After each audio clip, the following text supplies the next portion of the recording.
안녕하세요. 저는 말더듬증을 가지고 있는 30대의 아기 엄마입니다. 사실 저는 어릴 때부터 말더듬증을 가지고 있었어요. 하지만 그 말더듬증이 성인이 되어서도 완벽하게 고쳐지지 않았습니다. 때문에 새로운 사람들과의 만남을 피하는 편이고요. 평소엔 괜찮다가도 긴장하면 말이 꼬이고 사람들의 시선이 부담스러워 점점 더 움츠러드는 면이 있었죠. 어렸을 때부터 같이 지내온 친구들과는 문제없이 잘 지냈고요. 대학 생활이나 직장 생활을 막 시작했을 때는 긴장을 해 말더듬증이 심해지기도 했었어요. 다행히 시간이 지나면서 조금씩 적응이 되었죠. 그 이후엔 말더듬증도 거의 없이 잘 지낼 수 있었습니다. 하지만 제가 말을 더듬는다는 건 저에게는 큰 결점이었습니다. 항상 편한 상황만 있을 수는 없었고, 한 번씩 더듬는 일들이 생기게 되거든요. 그동안 연애도 몇 번 했지만, 저는 연애에 꽤 소극적이었습니다. 먼저 다가가는 일은 상상할 수 없었고요. 누군가 다가와도 자신이 없었죠. 제가 다니던 회사는 여초회사였어요. 회사 특성상 남자 직원은 간부급이나 관리직 쪽으로만 있었습니다. 오히려 저는 편했어요. 그냥 남자들보다는 여자들과 지내는 게 편했거든요. 여대를 나오기도 했고요. 그런 제게 김준호라는 남자가 나타났습니다. 그 사람은 회사 상사였습니다. 말했듯이 회사에 있는 남자가 귀했어요. 말끔하고 예의가 바른 그 사람은 더욱 인기가 많을 수밖에 없었죠. 그 사람이 유독 인기가 많은 데는 이유가 있었어요. 배려와 예의가 넘치는 사람이었거든요. 처음 만났을 때도 마찬가지였습니다. 제가 말을 조금 더듬자 다른 사람들은 어색해하거나 답답해했지만 그는 달랐습니다. 그는 저를 재촉하지 않고 끝까지 기다려 주었어요. 처음엔 그 사람의 배려구나 생각하며 다른 오해는 하지 않았습니다. 하지만 조금씩 그 사람이 호감을 표현하고 있다는 느낌이 생기더라고요. 그는 점점 저와 가까워지려고 노력했습니다. 불쑥불쑥 나타나서 저를 도와주기도 하고 제가 좋아하는 간식도 사다 주고요. 나중에는 밥도 같이 먹자며 여러 번 제안했습니다. 저는 계속 마음을 닫고 있었어요. 그렇게 괜찮은 사람이 나한테 왜 그러는지 싶었습니다. 준호 씨, 저는 정말 안 돼요. 저 같은 사람과 사귀면 준호 씨만 힘들어져요. 수진 씨, 제가 뭘 힘들어한다고 그래요. 저는 수진 씨가 좋아요. 수진 씨의 따뜻한 마음, 성실한 모습, 다른 사람을 배려하는 마음, 이 모든 게 다 좋다고요. 저는 여전히 주저했어요. 제 말투가 문제라고 생각했기 때문입니다. 하지만 그 사람은 확고했어요. 말투가 뭐가 중요해요. 수진 씨가 하는 말 하나하나가 다 진심인 게 느껴져요. 그게 훨씬 중요하죠. 1년간의 끈질긴 구애 끝에 저는 마음을 열었습니다. 그리고 그 사람은 평생 저만을 사랑하겠다고 약속했어요. 결혼을 결심한 저희 둘. 하지만 시댁의 반응은 차가웠습니다. 당연한 과정이라고 생각했어요. 그런 아들 둔 부모님 입장에선 받아들이기 힘들 수 있다고 생각했죠. 하지만 제가 처음 시어머니를 만났을 때의 충격은 평생 잊을 수 없습니다. 준호야, 이 여자가 우리 며느리라고. 그래도 말은 제대로 하는 여자를 데려왔어야지. 시어머니는 대놓고 제 앞에서 저를 무시했습니다. 당연히 반대할 거라 생각은 했지만 현실은 냉혹했습니다. 저는 더욱 위축될 수밖에 없었습니다. 떨리는 목소리로 대답했어요. 어머니, 제가 잘할게요. 저는 긴장이 되어 더 말이 나오지 않았어요. 뭐라는 거야, 이 여자가. 답답해서 어떻게 들어. 그 순간 저는 온몸이 얼어붙는 느낌이었습니다. 수치심이 들고 온몸이 화끈거렸어요. 다행히 그 사람이 바로 나섰어요. 어머니, 그만하세요. 수진 씨한테 상처 주는 말 그만하세요. 제 생각은 바뀔 일 없습니다. 그러니까 제가 사랑하는 사람에게 상처 주지 마세요. 그 사람과는 반대로 시어머님은 배려라고는 찾아볼 수 없는 분이었습니다. 어쩌면 저런 엄마 밑에서 저런 인성을 가진 아들이 있을 수 있는지 믿어지지 않았어요. 결국 남편의 강력한 의지로 결혼은 성사되었지만 시어머니의 반대는 시작에 불과했어요. 결혼식 날도 시어머니는 이해할 수 없는 행동을 했습니다. 하객들에게 며느리가 특별하다는 이야기를 하며 굳이 저에 대해 설명하려고 했어요. 제가 마음에 안 드는 건 알겠지만요. 아들과 결혼까지 하는 마당에 제 흉을 보다니요. 저는 결혼식 중에도 내내 시어머님 눈치가 보였습니다. 신혼여행에서 돌아온 후 첫 인사를 드리러 갔을 때도 마찬가지였습니다. 시어머니는 냉정하게 말씀하셨어요. 며느리, 앞으로 우리 집안 망신 시키지 말고 조용히 살아. 알았지? 남편이 없는 틈을 타 저에게 이렇게 속삭였습니다. 저는 고개를 숙이며 조심하겠다고 대답할 수밖에 없었어요. 어머니는 마음속에 하고 싶은 말이 있으면 담아두지 못하고 밖으로 꺼내야 직성이 풀리는 사람이었습니다. 그래서 주위에 사람이 없었죠. 같이 어울리는 친구도 없는 것 같았습니다. 그러다 보니 더욱 아들만 바라보고 자랑으로 여기며 살고 계셨던 거죠. 그런 아들이 말더듬는 며느리를 데리고 오니 마음에 찼을 리 없고요. 결국 그 모든 말은 저에게 고스란히 날아왔고 제 가슴은 화살바지가 된 듯 아팠습니다. 하지만 한 번도 시어머니 일로 남편에게 티를 낸 적은 없었어요. 제가 그러지 않아도 남편은 충분히 스트레스를 받고 있을 거라 생각했거든요. 가장 사랑하는 한 사람이 또 다른 사랑하는 사람을 미워하고 있는 상황이었으니까요. 결혼 후 저는 남편의 권유로 직장을 그만두고 전업주부가 되었습니다. 제 직장 생활이 편치 않다는 걸 잘 아는 남편의 배려였습니다. 다행히 곧 임신 소식도 있었어요. 그 사람은 정말 좋은 남편이었습니다. 제가 입덧할 때도 새벽에 일어나 등을 쓸어주고 산부인과 검진도 빠짐없이 따라와 주었습니다. 남편이 그렇게 저를 잘 챙겨주자 시어머니의 괴롭힘은 점점 교묘해졌어요. 남편이 출장을 간 어느 날 시어머니가 갑자기 찾아왔습니다. 집안이 왜 이래? 이거 뭔지니? 이러면서 구석구석 손가락으로 훑고 지나갔습니다. 저는 배가 불러서 청소를 자주 못했다고 말했지만 시어머니의 핀잔은 계속되었어요. 배가 불렀다고 게을러지면 애기한테도 안 좋아. 나중에 붓기도 안 빠지고 더 심한 것은 말더듬에 대한 지적이었습니다. 그리고 말이야, 너 말하는 거 정말 답답하다. 아이 낳으면 애도 너처럼 될까봐 걱정이야.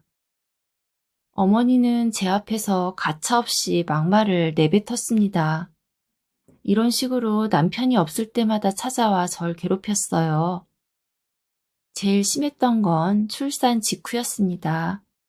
산후조리 중인 저에게 시어머니는 가혹한 말을 쏟아냈어요. 우리 손자 불쌍해서 어떡하나. 엄마가 말도 제대로 못 가르칠 텐데. 이러면서 제 앞에서 눈시울을 붉히시더라고요. 저는 참 당황스러워서 어떻게 행동해야 할지 갈피를 못 잡았습니다. 하지만 남편이 돌아오면 시어머니는 180도 달라졌어요. 제가 잘하고 있다며 칭찬을 아끼지 않았습니다. 그런 이중적인 모습에 저는 더욱 혼란스러웠죠. 저는 남편에게 말해야 하나 고민했지만 가뜩이나 저 때문에 시어머니와 사이가 안 좋은데 더 나빠질까 참았습니다. 아이는 잘 자라 돌이 지나게 되었습니다. 아이 이름은 민준이에요. 민준이가 말을 배우기 시작하면서 시어머니의 공격이 더 노골적으로 시작되었습니다. 민준아, 할머니가 말하는 거 따라 해봐. 할머니, 사랑해요. 해봐. 민준이가 할머버, 따당이 라고 말하자 시어머니는 바로 저를 겨냥했어요. 어머, 우리 민준이 벌써 엄마 말투 닮아가는 것 같네. 아이 앞에서는 꼭 필요한 말 아니면 안 하는 게 낫겠다. 애가 따라 배우잖아. 더 나아가 시어머니는 아예 말을 하지 말라고 했습니다. 사실 민준이는 언어가 매우 빠른 아이였어요. 돌 조금 지난 아이가 그 정도 따라하기 쉽지 않거든요. 저도 아이랑 둘이 있을 때 말 더듬는 일은 없었고요. 하지만 시어머니는 밑도 끝도 없이 본인의 생각과 아집을 말로 뿜어냈습니다. 조심할게요가 아니라 아예 말을 하지 않는 게 좋겠다. 애가 커서 학교에서 놀림받으면 어떡하니? 이런 상황이 반복되면서 저는 점점 위축되었습니다. 아이 앞에서 말하는 게 무서워졌어요. 혹시 민준이가 제 말투를 따라할까봐 아이와 대화할 때도 최대한 짧게 조심스럽게 했어요. 하지만 돌 좀 지난 아이에게 누가 말을 그렇게 한다고 벌써부터 호들갑을 떠는지 이해할 수 없었습니다. 더 충격적인 것은 시어머니가 다른 사람들 앞에서 한 행동이었습니다. 동네 아줌마들과 놀이터에 갔을 때 시어머니는 저를 두고 이런 말을 했어요. 우리 며느리가 얌전한 게 아니라 말을 잘 못해서 그래요. 좀 그런 면이 있어서 걱정이 많아요. 애가 커서 유전되는 건 아닌지. 그 자리에 있던 제 얼굴은 빨갛게 달아올랐어요. 굳이 궁금해하지도 않는 사람들에게 저에 대한 이야기를 할 필요가 있었을까요? 설령 궁금해한다 해도 그렇게 말을 하면 안 되는 거잖아요. 저는 불편함을 참지 못하고 민준이를 데리고 그 자리를 피했습니다. 집에 돌아와서도 계속 마음이 착착했어요. 시간이 흐르고 민준이는 4살이 되었습니다. 남편 회사에서 가족 행사가 있었어요. 그런데 시어머니는 제가 참석하는 것을 반대했습니다. 준호야, 내가 민준이 데리고 갈게. 수진이는 집에서 쉬어. 남편이 가족 행사라며 저도 같이 가야 한다고 하자 시어머니는 회사 사람들이 좋지 않게 볼 수 있다며 계속 저를 설득했습니다. 저는 시어머니의 눈치가 보여서 결국 집에 있겠다고 했어요. 여보, 사실 나 몸이 안 좋아서 그냥 집에 있을게. 그런 모임 부담스럽기도 하고. 남편은 다시 한번 같이 가자고 저를 북돋아 줬지만 저는 끝내 갈 수 없었습니다. 실제로는 궁금하기도 하고 참석하고 싶었지만 시어머니의 말에 자신감을 잃고 말았던 거죠.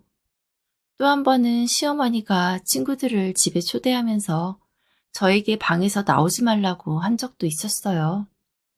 왜 저희 집에 친구들을 초대하는 건지 알 수 없었습니다. 며느라, 오늘 손님들 오시니까 방에서 조용히 있어. 나와서 인사 같은 거 하지 말고. 그리고 민준이도 데리고 있어. 애가 할머니 친구들 앞에서 이상하게 말하면 안 되잖니? 저는 제 집에서 객 취급을 받는 기분이었어요. 그리고 민준이에게까지 그렇게 말하는 건 정말 참기 힘들었습니다. 그러던 어느 날, 그날은 민준이의 4번째 생일이었습니다.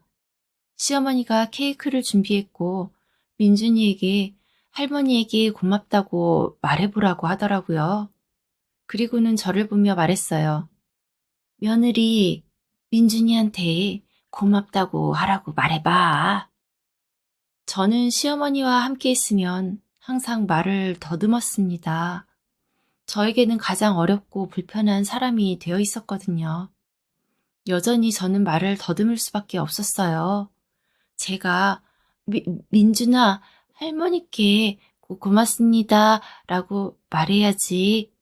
이러자 시어머니는 즉시 아이를 향해 말했습니다. 어머, 들었지? 엄마는 이렇게 말해, 민준아. 엄마처럼 말하면 안 돼. 알았지? 내 사라이 앞에서 엄마를 모독하는 할머니의 모습이었습니다. 이런 일들이 계속되면서 저는 심각한 우울증에 빠졌어요. 밤에 잠을 잘 수가 없었습니다. 계속되는 시어머니의 말이 머릿속에서 맴돌았어요. 너 때문에 민준이가 우리 집안 망신시키지 마라. 그냥 입 다물고 있어라. 이런 말들은 계속 제 마음을 좀먹게 했습니다. 남편은 제 변화를 눈치챘지만 정확한 원인은 모르고 있었어요. 저는 남편에게 진실을 말할 수가 없었습니다. 이미 저로 인해 시어머니와 갈등이 있는데 더 큰 문제가 될 것 같았기 때문이었어요. 그런데 결정적인 사건이 터졌습니다. 민준이가 어린이집에서 돌아온 날 선생님께서 상담 요청 전화를 주셨어요. 민준이 어머님, 혹시 집에서 민준이 말 잘 안 하나요? 민준이가 다른 아이들이랑 놀 때 말을 잘 안 해요. 그리고 가끔 엄마처럼 말하면 안 돼 라고 혼잣말을 하더라고요. 저는 가슴이 찢어지는 것 같았어요. 4살 아이가 엄마처럼 말하면 안 된다고 생각하고 있었던 거예요. 심란한 마음을 이끌고 집에 왔는데 시어머니가 또 찾아왔습니다. 시어머니는 민준이에게 사소한 문제라도 생기면 항상 제 탓을 했습니다. 얘야, 민준이 어린이집에서 말 안 한다며? 이게 다 너 때문이야. 말하는 게 창피한 거야. 제가 눈물을 글썽이자 시어머니는 더욱 날카롭게 공격했습니다. 얘가 벌써 눈치채고 있는 거지 뭐. 자기 엄마가 다른 사람들과 다르다는 걸. 너 하나 때문에 우리 집안이 이게 뭐니? 멀쩡한 내 아들 데려가더니. 그 순간 저는 처음으로 반박했습니다. 저도 노력하고 있어요. 민준이를 위해서 최선을 다하고 있다고요. 제가 발끈하자 시어머니는 더 괘씸하다는 듯 저를 다그쳤어요. 노력! 그게 노력한다고 되는 일이니? 애가 이미 상처받고 있잖아! 민준이는 그렇지 않다고 저를 사랑한다고 말하자 시어머니는 냉정하게 말했습니다. 당연히 자식은 부모를 사랑하는 거란다. 그런데 그런 자식한테 그런 아픔을 주고 있는 건 바로 너야. 그때 현관문이 열렸어요. 남편이 일찍 퇴근을 했더라고요. 제 얼굴은 이미 눈물범벅이 되어 있었죠. 남편의 갑작스런 퇴근에 저는 손쓸 틈도 없었습니다. 시어머니도 문소리에 화들짝 놀라더군요. 남편은 무슨 일인지 물었지만 시어머니는 대수롭지 않은 일이라며 넘어가려 했습니다. 하지만 남편은 이상함을 느꼈겠죠. 남편이 조용히 저와 시어머니를 번갈아 보고 있는데 민준이가 방에서 나왔어요. 아빠 왔어. 우리 아들 잘 있었어? 자고 있었던 거야? 아니, 나 방에서 얘기 듣고 있었어. 무슨 얘기? 그런데 민준이의 입에서는 상상하지 못한 얘기가 나왔습니다. 아직 많이 애기라고 생각했는데 민준이는 이미 다 알고 있었던 거였어요. 할머니가 엄마한테 소리쳤어. 그래서 엄마 울었어. 엄마가 울어서 민준이도 슬펐어. 할머니 목소리가 커서 그래. 할머니 화내지 않았어. 그리고 엄마가 어디 울었다고. 봐봐라, 여기 봐라. 엄마 멀쩡하지? 시어머니는 따다다 말을 이어가며 부인했습니다. 그러자 민준이가 답답하다는 듯 더 구체적으로 말했어요. 아니야. 할머니가 엄마한테 너 때문에 망가진다고 했어. 남편이 더 물어보자 민준이는 평소 할머니가 저에게 어떻게 말했는지 털어놨습니다. 할머니가 엄마 보고 말하지 말라고 했어. 그리고 민준이도 엄마처럼 말하면 안 된다고 했어. 나는 아무 말도 안 했어. 친구들하고도 말 안 했어. 할머니가 말 못하게 했어. 엄마처럼 말하면 안 된다고 했어.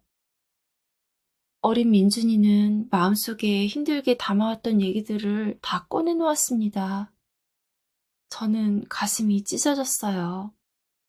저 어린 것이 마음에 짐을 지고 입을 닫고 지냈을 생각을 하니 미쳐버리는 것 같았습니다. 저는 참지 못하고 울음을 터뜨렸어요.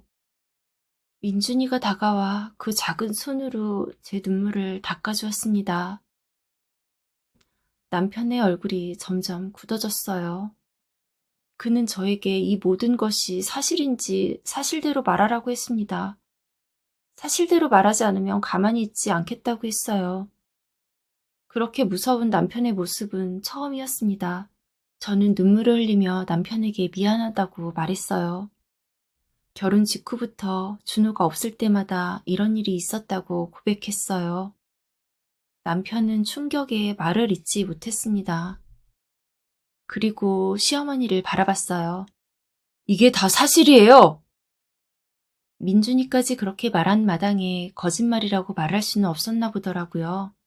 시어머니는 사실을 말한 것뿐이라며 잘못이 없다고 주장했습니다. 너도 알잖아. 수진이가 좀 그렇다는 거. 남편은 분노했어요. 어머니에게 자신의 아내를 모독할 권리가 있냐고 물었습니다. 그동안 민준이도 할 말이 많았는지 그 어린아이가 계속 할머니에 대해서 말했습니다. 남편의 분노는 폭발했어요. 어머니, 어떻게 그런 말을 할 수 있어요? 4살 아이한테 엄마를 그렇게 말해요? 할머니로서 부끄럽지 않으세요? 시어머니는 아이가 나중에 스스로 알게 될 텐데 미리 말해주는 것이 낫지 않냐고 고집을 부렸습니다. 그 말에 남편은 더욱 분노했습니다. 저는 사실 남편과 있을 때는 말을 심하게 더듬지 않았어요. 긴장하지 않으면 거의 정상적으로 말했습니다. 저는 시어머니가 올 때마다 무서웠다고 고백했어요. 또 뭐라고 할까봐 걱정되면 말이 더 꼬였다고 했습니다. 민준이의 계속된 말은 충격적이었죠. 할머니가 어린이집에서 엄마처럼 말하면 친구들이 놀린다고 했어. 그래서 민준이가 말 안 했어. 친구들이 놀릴까봐. 남편은 모든 퍼즐이 맞춰지는 것을 느꼈습니다. 시어머니가 민준이에게 그런 말을 해서 아이가 말을 안 하게 되었던 것이죠. 사실 저는 6개월 전부터 우울증 약도 몰래 먹고 있었어요. 잠도 못 자고 자꾸 죽고 싶다는 생각이 들어서였습니다. 시어머니의 폭언들이 머릿속에서 계속 맴돌아 괴로웠어요. 남편은 더욱 분노했습니다. 어떻게 내가 사랑하는 사람을 그렇게 힘들게 할 수 있는 거죠? 정신과 약까지 먹게 만들다니요. 얼마나 힘들었으면. 남편은 말끝을 흐리며 울먹였습니다. 시어머니는 제가 원래 그런 여자라며 억울하다고 했습니다. 자신의 잘못을 끝까지 인정하지 않았어요. 뭘 그렇게 잘못했다고 그러는지 정말 모르겠구나. 남편은 말했어요. 수진이는 아무 문제 없이 사회생활 잘하는 사람이었어요. 아니, 누구보다 따뜻하고 착한 사람이었다고요. 엄마가 뭔데 수진이를 마음대로 판단하고 그런 말도 안 되는 행동을 할 수 있는 거죠. 엄마 때문에 이 사람이 제 정신으로 살 수 있었겠어요. 네가 지금 제정신이 아니다. 며느리 때문에 정신이 어떻게 된 거 아니니? 지금 제정신이 아닌 건 어머니 한 명이세요. 다시는 제 얼굴 볼 생각하지 않는 게 좋을 거예요. 뭐라고? 너 고작 얘 때문에 나랑 인연을 끊겠다는 거니? 어머니는 분위기 파악을 못하는 듯 남편 앞에서 계속 저를 비하했습니다. 네, 좋은 말로 할 때 이 집에서 나가세요. 이 집은 이 사람과 저희 가족의 집이에요. 어머니가 와서 분란을 만들 권리 없어요. 어머니만 안 오시면 저희 부부 행복할 것 같네요. 집사람도 맘 편히 지내야 해요. 나는 그렇게 못한다. 내가 왜 저런 애 때문에 너랑 연을 끊어야 하니? 고작 저런 애 때문에. 내가 너 결혼 허락하는데도 얼마나 큰 희생이 필요했는데 네가 그런 말을 할 수 있는 거니? 아이고, 며느리 잘못 들였더니 내가 이런 꼴까지 보는구나. 억울해하지 마세요. 어머니가 이 사람을 무시하고 우월주의에 빠져있는 게 너무 부끄러워요. 민준이 교육을 생각해서라도 어머님이랑은 더 이상 함께할 수 없어요. 남편의 확고한 태도에 시어머니는 당황하셨습니다. 갑자기 울고불고 온갖 추태를 피우기 시작했죠. 저는 조용히 아들을 데리고 방으로 들어왔어요. 더 이상 그런 모습을 아들이 보고 있길 원치 않았습니다. 그리고 시어머니와 남편 둘만의 시간을 가지는 게 좋을 것 같았어요. 거실에서는 한동안 난동을 부리는 시어머니의 목소리가 들려왔습니다. 남편의 소리는 들리지 않았고요. 그렇게 시간이 한참 흐르고 시어머니는 지쳤는지 아무 소리도 들리지 않았습니다. 그렇게 시어머니는 포기하고 저희 집에서 나가셨어요. 그 후로 남편은 단 한 번도 시어머니와 연락하지 않았어요. 제 폰에서도 시어머니 전화번호를 차단시켰습니다. 시어머니는 그 후로도 몇 번 만남을 시도했지만 남편의 마음을 되돌려 놓을 수는 없었습니다. 결국 아들뿐만 아니라 손주도 못 보는 신세가 되었죠. 힘드셨겠지만 결혼까지 하게 되었는데 저를 받아주셨으면 어땠을까요? 모두 행복하게 지낼 수 있었을 텐데요.